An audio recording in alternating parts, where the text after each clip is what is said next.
जम्मू काश्मीरमध्ये यात्रेकरूंच्या बसवर दहशतवादी हल्ल्याचा निषेध.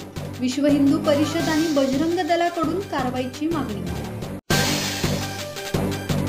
जम्मू काश्मीर येथील रियासी येथून वैष्णोदेवी कटरा येथे यात्रेसाठी निघालेल्या यात्रेकरूंच्या बसवर दहशतवादी हल्लेखोरांनी भ्याड हल्ला केल्याने 10 यात्रेकरूंचा नाहक जीव गेला.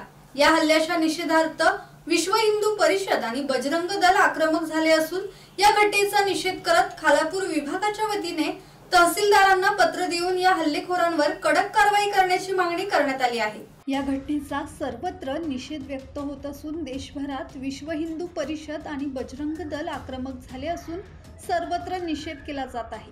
विश्व हिंदू परिषद कुलाबा जिल्हा अध्यक्ष पंडित शहा, समिती सदस्य रुपेश मेस्त्री, खालापूर प्रखंड मंत्री भावेश लोखंडे, बजरंग दल संयोजक खालापूर प्रखंड सचिन कुडपाणे, आनंद बागुल, भाजपचे सन्नी यादव, काशीनाथ पारठे, प्रसाद पाटील, बजरंग दलाचे व्ही बेलूरकर, कृष्णा जंगले, दीपक गिरी, अतुल कोठारी, अलोक गुप्ता, संदीप दुबे, गौरव तटकरे यांच्यासह कार्यकर्ते यावेळी उपस्थित होते.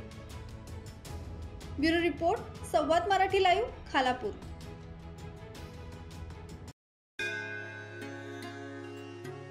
श्री गणपती संस्थान महड, तालुका खालापूर, जिल्हा रायगड. श्री वरद विनायकाच्या भक्तांसाठी भक्त निवासाची सोय, स्वच्छता आणि 24 तास गरम पाणी. सीसीटीव्हीची नजर. आगाऊ नोंदणीसाठी संपर्क करा 02192 26 69 12 72 76 47 38 54.